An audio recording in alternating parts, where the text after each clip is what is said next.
Hello students, तो आप सभी का स्वागत है आज इस नई वीडियो में। आज हम डिस्कस करने वाले हैं बेसिक इंग्लिश ग्रामर का लेक्चर नंबर 3। इसका ये पार्ट 2 है। इस पार्ट 2 में मैंने शिष्टाचार या मैनर्स के 5 रूल समझाए हैं। कितने? 5। 1, 2, 3, 4 एंड 5। इससे पहले के 4 रूल और भी हैं मैनर्स के। इनको मैंने पार्ट 1 डिस्कस किया है। आप उसकी लिंक ना डिस्क्रिप्शन में दी गई है, आप वहां से जाकर उनको देख सकते हैं। तो रूल नंबर 5 की रुख करते हैं। रूल नंबर 5 क्या कहता है कि हालचाल कैसे पूछें या फिर बताएं। मान लिया जाए कि आप किसी से हालचाल पूछना चाहते हैं या फिर अपने बताना चाहते हैं। नॉर्मली आप हिंदी में किसी से पूछते हैं आप कैसे हैं, तो सामने वाला आंसर देता है मैं ठीक हूँ, अच्छा हूँ, बढ़िया हूँ, इस प्रकार से।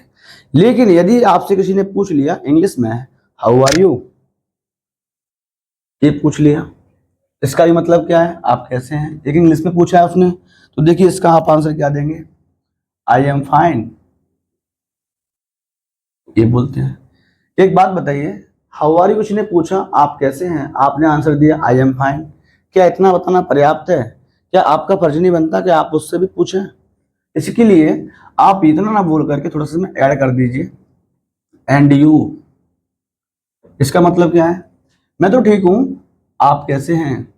इस सेंटेंस ना बोल करके आप इसकी जगह पे रिप्लाई दूसरा दे सकते हैं।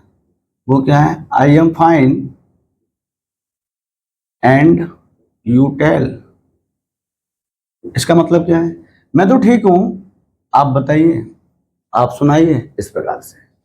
इसको भी ना बोल करके एक और सेंटेंस बता देता हूं, ये मैं आपको, आई am fine and what about you.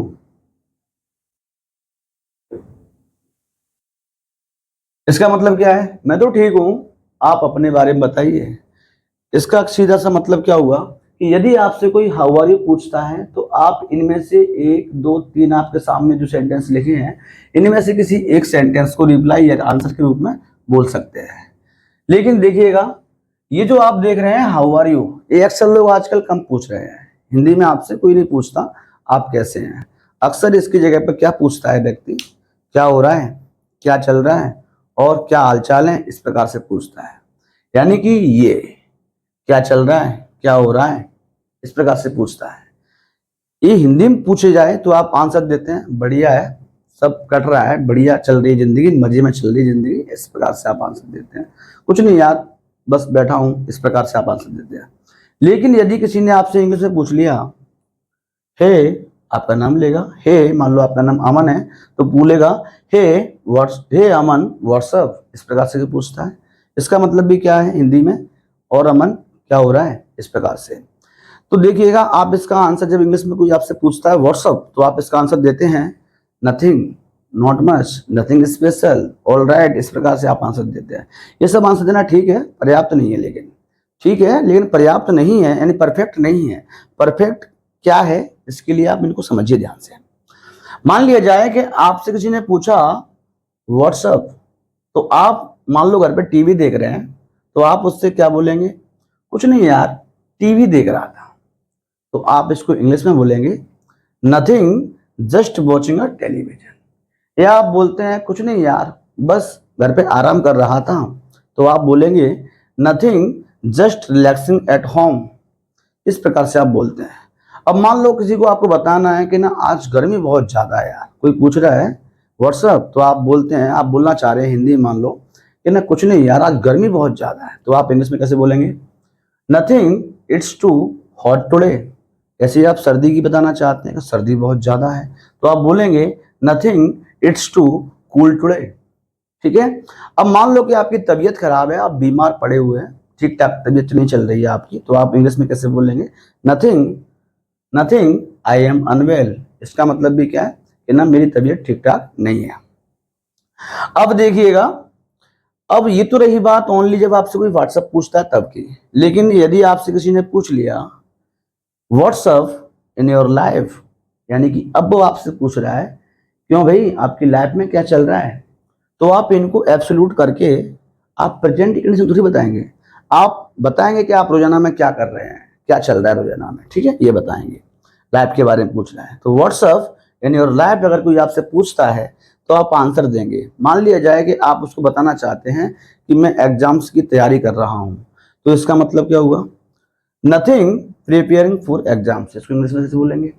आगे देखिए, आप कहना चाहते हैं कि कुछ नहीं यार, लाइफ अच्छी चल रही है, लाइफ मजे में कट रही है, तो आप बोलेंगे नथिंग लाइफ इज गुड। अब आप बोलना चाहते हैं कुछ नहीं सब ठीक है, तो आप बोलना चाहेंगे नथिंग ऑल राइट। अगर आप उस चीज को बताना चाहते हैं कुछ नहीं यार, जैसा तो छोड़ गया था ना, वैसे दिन चल रहे हैं मेरे, आज भी वैसे ही हैं, कोई बदलाव नहीं हुआ मेरे दिनों में, तो आप बोलेंगे nothing same old in my life, यानी कि जो पहले चल रहे थे दिन वैसे ही मेरे आज चल रहे हैं। तो ये आप बताते हैं अपनी लाइफ के बारे में। अब ऐसा तो नहीं है कि आप, उसने आपसे पूछ लिया और आपने उसका रिप्लाई दे दिया, आपका भी तो फर्ज बनता है कि आप उससे कुछ पूछें। तो देखिए, यदि आपसे कोई पूछता है व्हाट्सअप, तो आप आंसर इनमें से कोई भी देते हैं, मान लो कंडीशन के अकॉर्डिंग, ठीक है। लेकिन आपने आंसर दे दिया मान लो nothing just watching a television, तो फिर आपका भी तो फर्ज बनता है कि आप उससे पूछें कि आपका क्या चल रहा है, आपका क्या हो रहा है। तो आप बोलेंगे एंड व्हाट्सअप विद यू, ठीक है। अब वैसे सेकंड आप बोलते हैं nothing just relaxing at home and what's up with you, इस प्रकार से। इसका मतलब हुआ कि आपने अपने बारे में बता दिया और आप उससे भी पूछ लिए। अब मान लो किसी से आप मीटिंग करने जाते हैं, किसी ऑफिस में जाते हैं, और ना आप उससे हाथ मिलाते हैं और अपनी बात रखते हैं, फिर जब बात खत्म हो जाती है तो अक्सर आप okay, bye, take care, have a nice day, इन वर्डों का आप यूज करके चले जाते हो। लेकिन इससे पहले आपको एक वर्ड और बोलना है। वो वर्ड क्या है कि मान लो कि आपको उससे मिल करके खुशी हुई है या फिर आपको उससे बात करके खुशी हुई है, तो जब आपको मिल करके खुशी हुई है तो आप बोलेंगे नाइस टू मीट यू। इसका मतलब क्या है, आपसे मिलकर अच्छा लगा या आपसे मिलकर खुशी हुई, ठीक है। या आप बोलना चाहते हैं कि ना आपसे बात करके अच्छा लगा, तो इसको कैसे बोलेंगे, नाइस टू टॉक यू। इसका मतलब भी क्या है कि आपसे बात करके खुशी हुई या आपसे बात करके अच्छा लगा। अब देखिएगा, ये तो रहे आप जब बोल रहे हैं तब तो ठीक है, आप ये बोल देंगे, लेकिन आपसे किसी ने बोल दिया ये वर्ड, तो आप इसका रिप्लाई क्या देंगे। मान लो कि मेरे यहाँ से आप गए और मैंने आपसे बोल दिया नाइस टू मीट यू या फिर नाइस टू टॉक यू, तो आपको भी तो रिप्लाई देना है इसका। तो रिप्लाई क्या देंगे, जब आपसे कोई नाइस टू मीट यू बोल रहा है तो आपका रिप्लाई होगा nice to meet you too. इसका मतलब क्या है कि मुझे भी आपसे मिलकर के ना खुशी हुई। जब आपसे कोई बोल रहा है कि नाइस टू टॉक यू, इसका रिप्लाई क्या होगा, nice to talk you too. इसका मतलब क्या है कि मुझे भी आपसे बात करके खुशी हुई। तो देखिए, rule number 5 and rule number 6 आपने समझ लिए। अच्छा, उसके बाद में आप नॉर्मली ये सब बोलने के बाद में, जैसे कि nice to meet you, nice to talk you, ये सब बोलने के बाद में या उसका रिप्लाई देने के बाद में आप okay, bye, take care, have a nice day, see you again, इस प्रकार से वर्ड बोल करके आप वहां से विदा ले सकते हैं। अब देखिएगा, रूल नंबर 7 की ओर रुख करते हैं। एक कहावत चली आ रही है बहुत दिनों से कि ना, जब दो बड़े बात कर रहे हो तो छोटों को बीच में नहीं बोलना चाहिए। या फिर कोई भी दो सेकंड पर्सन है, दो पर्सन है जो बात कर रहे हैं, तो हम छोटे हों चाहे बड़े हों, जब वो बात स्पेशल कर रहे हैं तो आपको उनके बीच में जाकर के अपनी बात पेश नहीं करनी चाहिए। ये आजकल के बच्चों में मैं देखता हूँ, जब दो बड़े बात कर रहे हो, मान लो पापा मम्मी बात कर रहे हैं या दो पापा चाचा बात कर रहे हैं, अंकल बात कर रहे हैं, तो उसमें क्या होता है, बच्चा अपनी बात बीच में पेश कर देता है।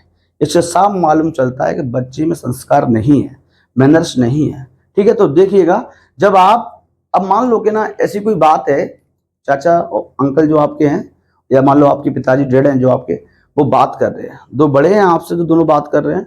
अब आप अपनी बात कहना चाहते हैं और वो बात कहनी पड़ेगी, बात बहुत इंपॉर्टेंट है, यानी दो लोगों के बीच की आप बात रोक करके अपनी बात पेश करना ही पड़ेगा, उसको करना चाहते हैं तो आप कुछ इस प्रकार से पहले बोले। अगर आप किसी से बात, अगर आप किसी की बात बीच में रोककर अपनी बात कहना चाहते हैं तो आप क्या बोलेंगे, सॉरी टू इंटरप्ट यू। इतना बोलने के बाद में आप अपनी बात रखेंगे। इसका मतलब क्या है, आपको बीच में रोका, इसके लिए मुझे क्षमा करें। इसकी जगह पे आप एक सेंटेंस और यूज कर सकते हैं, वो क्या है, सॉरी टू इंटरवेंस।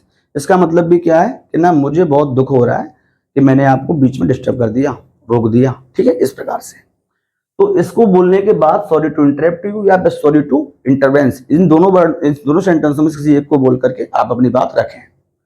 रूल नंबर 8 की ओर रुख करते हैं कि मान लो कि आप किसी से फोन पर बात कर रहे हैं। अब जो फोन पे बात कर रहे हैं, तो फिर भैया बात करते टाइम आपको उसकी आवाज सुनाई नहीं पड़ती है। अगर आप फोन पर बात कर रहे हैं और आपको उसकी आवाज सुनाई नहीं दी, तो आप क्या बोलते हैं, हिंदी में कोई आप क्या बोलेंगे, सुन नहीं पाया भैया, द्वारा के यू ने, ऐसे बोलते हैं ना। इसकी बजाय इंग्लिश में आप क्या बोल सकते हैं, विल यू प्लीज रिपीट। अच्छा, कुछ बच्चे इसमें गलती करते हैं, रिपीट को पहले और प्लीज को बाद में ले आते हैं। ऐसा नहीं करना है भैया, प्लीज पहले आएगा, रिपीट बाद में आएगा। तो आप बोलेंगे विल यू प्लीज रिपीट, इसका मतलब क्या है, कृपया फिर से बोलिए। ये आपको अच्छा ना लगे तो मैं आपको और बता देता हूँ, इसका और बता देता हूँ sentence. I didn't get it, मैंने, आपने क्या बोला, मैंने सुन नहीं पाया। फिर से अब आप दूसरा तीसरा सेंटेंस क्या बोल सकते हैं, आई डिडंट गेट यू, मैंने आपको सुना नहीं। इस प्रकार से आप इन तीनों में से, एक तो मैंने लिख दिया, इनमें से इनके अलावा आप कुछ भी बोल सकते हैं। ठीक है, अब बात करते हैं लास्ट वाले की। ये लिखा है यहाँ पे आफ्टर यू।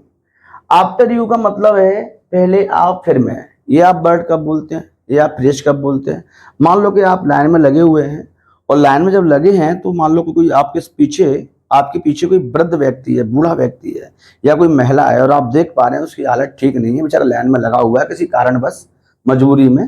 तो आप उससे कहना चाहते हैं भैया आप आगे आ जाओ, अंकल आप आगे आ जाओ, आंटी आप आगे आ जाओ। आप उसको पहले लाना चाहते हैं, आप पीछे होना चाहते हैं, तब आप इस वर्ड का यूज करते हैं और कहते हैं आफ्टर यू। इसका मतलब क्या है कि पहले आप फिर मैं। समझ में आ गया था ना। इसी के साथ मैनर्स का जो चैप्टर है, टॉपिक है अपना, वो खत्म होता है। फिर मिलते हैं नेक्स्ट वीडियो में, तब तक के लिए धन्यवाद। Thanks for watching.